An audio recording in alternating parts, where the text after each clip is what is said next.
I used to have so much anxiety, and when I thought about it, I was like, this is even over things that are still to come. You are anxious right now in 2023 about something that could potentially happen in 2028. Girl, relax. Girl, relax. Hey queens, welcome back to my channel. Welcome back.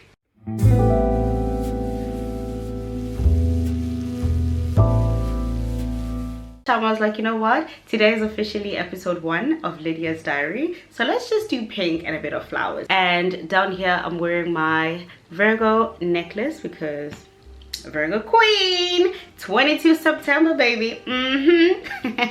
Yeah, so anyway, if you're new over here, don't forget to like, comment and subscribe, and also do follow me on Instagram. It's Lydia_MSM. Pinterest is Styled by Lydia M, and my WeChat channel is Lydia MSM. So I leave everything on the screen. Go follow me and see what the good sis gets up to on all these different platforms. So anyway, like I said, today is officially episode 1 of Lydia's diary, and I'm very excited, both excited and nervous. Excited and nervous, but 2023 is all about facing our fears and just stepping into unfamiliar, uncomfortable territories, and I'm actually quite excited. I'm happy about that. You know, I'm challenging myself, and I think by the end of the year I'm just gonna be like, girl, you did that, you did that. Okay, so before I get into the video, you've already seen the title of the video, but I actually wanted to tell you guys that I'll be doing something a little different. In each episode, I'll actually be using this book. So basically, this is a book by Paulo Coelho, my favorite author of all time. I love, love, love The Alchemist. I listen to the audio version all the time. I couldn't get into the hard copy for some weird reason. But yeah, anyway, in every episode of Lydia's diary, I'll actually be using this book at the end of the video so we can see what the message of the day or the message for that particular episode is. So it's actually called Manual of the Warrior of Light, and honestly this is not a book that you can read in one go and just sit down and take it in. It's almost like reading The Secret. Alright, if you're not familiar with The Secret, I refer to these kind of books as a handbook of some sort, because it's literally, this is how it looks. You have this side, which is kind of like the message of the day, and then he breaks it down on the other side of the page. So like I said, I don't think it's a kind of book where you can just sit down and read it in one go. It's a handbook. That's what I use it for. So every now and then I literally just do this, and whatever page I end up on is the message I feel I'm supposed to read on that particular day. So we'll be using this at the end of every episode to see what the message for that episode is. Maybe it's something that we can discuss in the comment section, or maybe a little message that you will need, or maybe we both need. Okay, so yeah. All right, so now we can officially get into the video. So for the first episode of Lydia's diary, I wanted it to be somewhat personal but also chilled at the same time, so nothing deep like talking about traumas or anything like that. We're easing ourselves into this whole process, and as you can see from the title of the video, today we'll be focusing on 4 different signs that I personally see or identify in my life that tell me or just shed some light on the fact that I'm a bit imbalanced. You know, there's something wrong. I'm not spiritually aligned. The chakras are not aligned. There's just something wrong. These are the 4 main indicators that I have personally seen. We're all different people. I'm sure you have different things that apply to you, but like I said, this is more of a personal perspective. Me basically shedding light on things that specifically affect me. Lydia, hence Lydia's diary. Now, like I said, there are 4 different signs, so I'm about to get into the first one. So the first biggest indicator for me that shows me that girl, you're not all the way balanced. There's something wrong, there's something entirely off, and you need to go back to self. So I basically noticed that I have not been praying for a certain period of time. I'm one person who prays every morning when I wake up. I pray every morning, first thing when I wake up, before I touch my phone, before I do anything else. I pray. I thank the man above for, you know, the gift of yet another day for me to just live and be alive and breathe, you know. And I also pray before I go to sleep. So when I have those moments, that's where I will notice that, damn, I actually haven't prayed in 3 days, you know. And when that hits me, that's where I see that, okay, something is off. What's happening? What has led you to this point where you even forget to pray? Because it's just a natural thing that I do. Born into a Christian family, I come from a family that prays, okay? My mom, one thing about my mom is the type of person who, if I'm having a bad day or somebody does something to me that really, really hurts me, I will call my mom and she will say, I'll pray for that person. I will pray for that person because you're not about to disturb my child's peace. That's the type of family I come from. So obviously, everything that I do is rooted in prayer. So being in a position where I realize that, oh, it's been 3 or 4 days that I haven't prayed, that clearly shows that I'm not all the way there. You know, I'm not the normal Lydia that I'm used to being. I'm not myself, because prayer is a very important part of my life. So that's the first biggest indicator for me. I don't pray as often as I do. I am the type of person who will be praying on my way to catch a taxi, in the tech, whatever. I'm always in conversation with God. So once I get to a point where I notice that, oh, 3, 4, 5 days have gone by and I haven't really prayed, that really bothers me. And then that's a clear indication, like I said, that I need to go back to self and try to understand the origin of the issue and try to get myself back to a point of praying.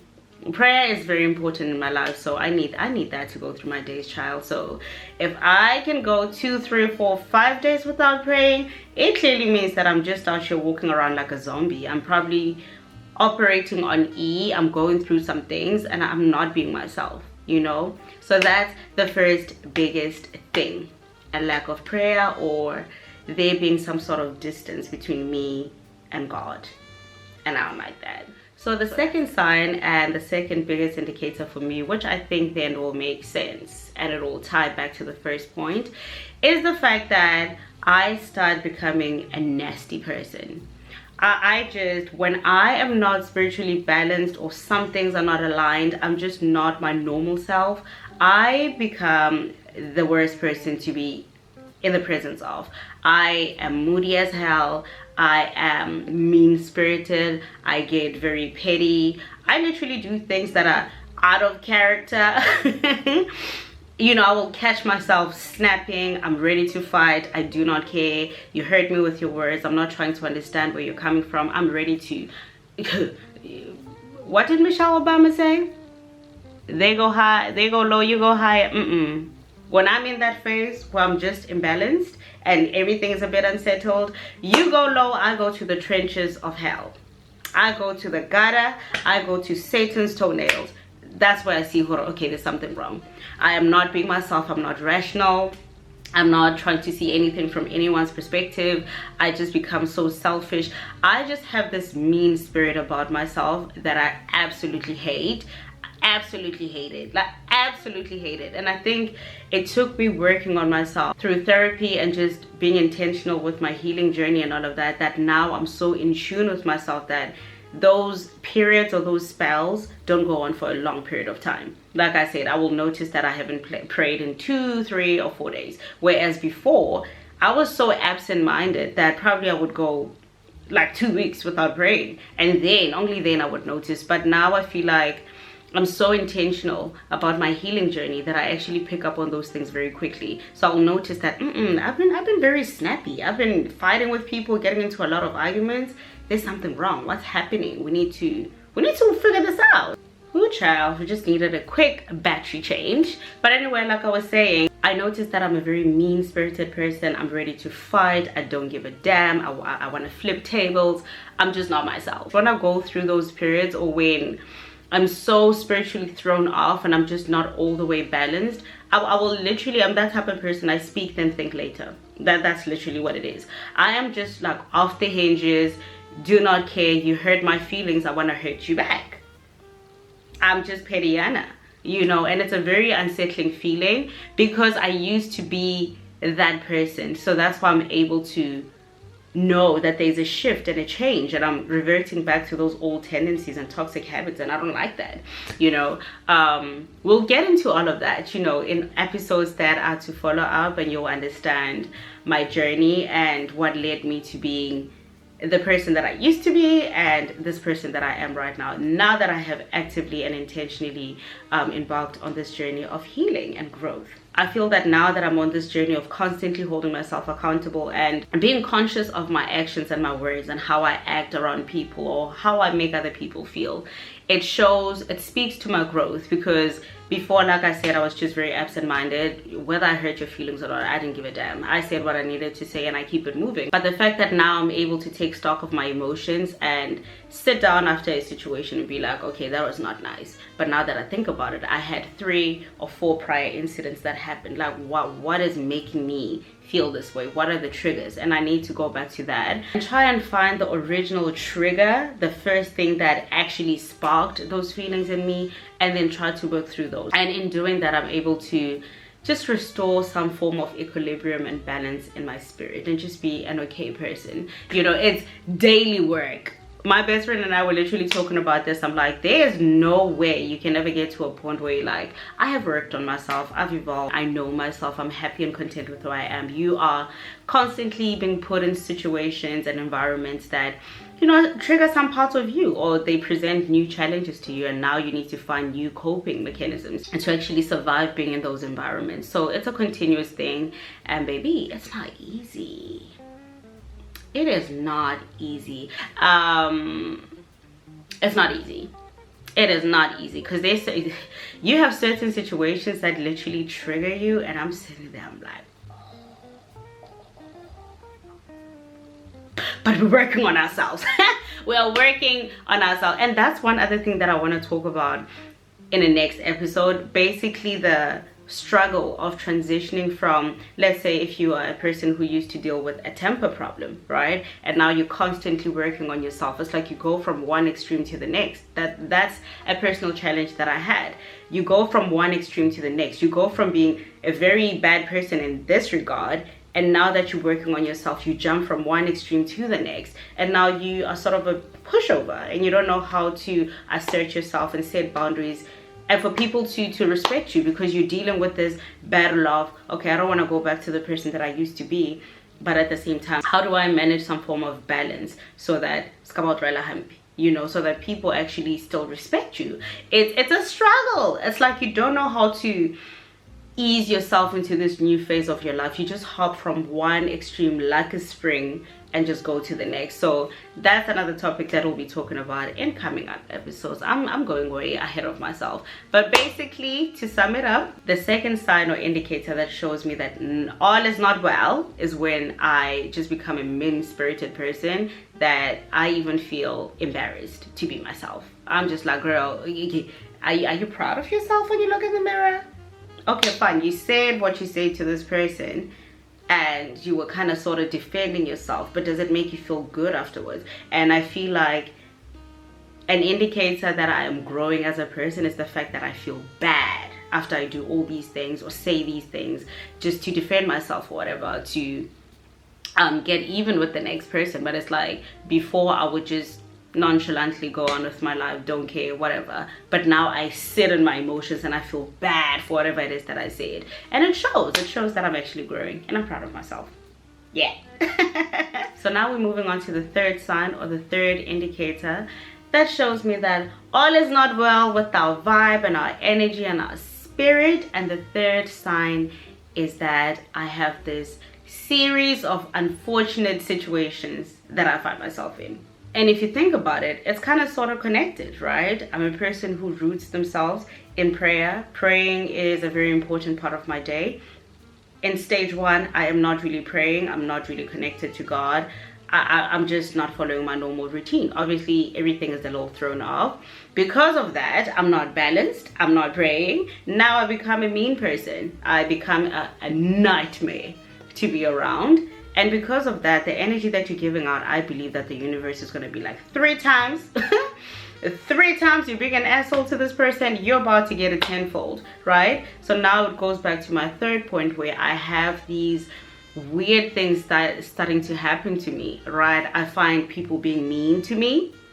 But of course, it's because I was being mean to other people, and it's just karma. The universe is doing what it does best. It's just like FedEx delivery on your doorstep, right?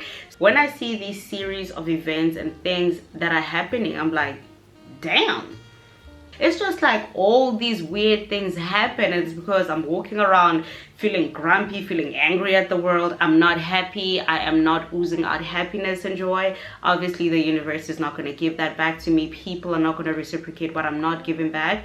I'm giving off bad energy, sitting in the corner in the office, not talking to anybody, and I carry on in that mood and vibe for 2 weeks. Do you think your colleagues would actually want to be around you? No, they don't. Okay, you're not a nice person to be around. You're just a very toxic person. You bring a dark and toxic energy with you, so people don't want to be around you. And all these other things that happen where I'm just like, oh my goodness, am I literally a walking bad luck magnet? Because it feels like it. And once I come to my senses and I realize that, okay, ABCD has been happening, maybe it's because I actually need to work on restoring that balance in myself and just being in that safe and positive bubble. Because whenever I function in that, I'm a happier person, and I firmly believe that once I'm in that space and radiating joy, happiness and kindness, obviously I attract that in return. So it's hard out here. It's hard. All right, so now we're moving on to the fourth sign, which I think this is actually right next to me not praying. But if you know anything about me, my friends, my family, my people, you would know that I love kids and I love older people. The elderly, they just bring so much joy and happiness to my heart. Every apartment block, apartment complex, compound, whatever you want to call it, I've lived in China, the first people, my first point of contact with whatever space I'll be living in is the elderly. Especially the people here, they literally gather under a shade somewhere, especially now that it's hot. I can't see them on my side, they're probably on the other side. There's like a little play area, a park. They just gather together in these little small groups, and they're either playing board games or they're just chatting away and whatever. I love them so much. They bring me so much joy. Obviously they can't speak English, I can't speak Chinese, but maybe non-verbal communication, you see the nod, you see the smile, you see the wave, you see all of that. So the fourth point, which is my last one, is the fact that kids and the elderly, they start not giving a damn about me. And it really hurts me so much. For those who don't know, I'm actually a teacher, and I've been in China now for 5 years working as an ESL teacher. The fact that the elderly and young kids, just like kids in general, they start pulling away from me, that's where I see that there's something off with my spirit and my energy, honestly and truly. And I'm a teacher. I deal with kids 24/7. So for me to notice that there's really something off with the elderly, I can see because I don't see them every day, but I work with kids from Monday to Friday. So you can imagine the pain of hearing your favorite student just switching up on you, saying, I don't like teacher Lydia, because I cannot deal with that. I cannot deal with that. I have 4 nephews at home. I love kids so much, and for some weird reason, I'm a child magnet. Kids naturally gravitate towards me, and I think that's why it was so easy for me to settle into the teaching profession. Kids just naturally gravitate towards me. So you can imagine when I'm going through those periods where I'm just in a very dark space. Obviously you're carrying energy, and if anyone can feel and sense energy, we know it's young kids. So when they are not as affectionate towards me, or they're just not welcoming, you know what I'm talking about. You know when kids see you and they just like, here she comes, you know that there's probably like a dark cloud or just like energy. For me, honestly, that's how I read it. Okay, for somebody else it might not be the case, but that's how I interpret the whole situation, because I'm a person who naturally gives off those happy, go jolly vibrations, especially where kids are concerned and the elderly. When I see them starting to pull away from me, for me that is a sign that I need to work on myself and go back to restoring that balance inside of me. Like, you've been grumpy or holding on to a grudge for 2 weeks now, just pray about it and let it go so that you can free your own spirit and you can go back to being that carefree, happy Lydia. So to close off the video and to just sum everything up, those are the 4 major signs and indicators that I have personally noticed. It's rare for all 4 things to occur at the same time, but at some point or another, if I am going through that dip and going through that dark period, one of the 4 things would happen, and that for me would be a snap, snap, snap, get out of it. You need to actively work on getting out of that. So I love that these indicators are there to help me to snap out of whatever it is that I'm going through and actively work towards restoring the balance in my life, because I need that to feel sane. With everything happening in the world, nobody needs to be feeling grumpy and feeling whatever 24/7. Like, that's just too much to carry. All right, queens, and that brings me to the end of the video. Those are my top 4 signs. Tell me in the comment section, what are your biggest indicators that something is off, konento off, and you need to just sit down and do some self-introspection so you can pinpoint that one area or that one thing that you need to work on in order to restore some balance and equilibrium in your spirit, child. Please share in the comment section. If you're not free to do it there, you can slide into my DMs. I appreciate it when I get DMs from you guys. Okay, so now we're at the end of the video. We're gonna flip through this book and see what the message for today will be. Most of the pages I actually folded because I used to use this quite a lot and I stopped.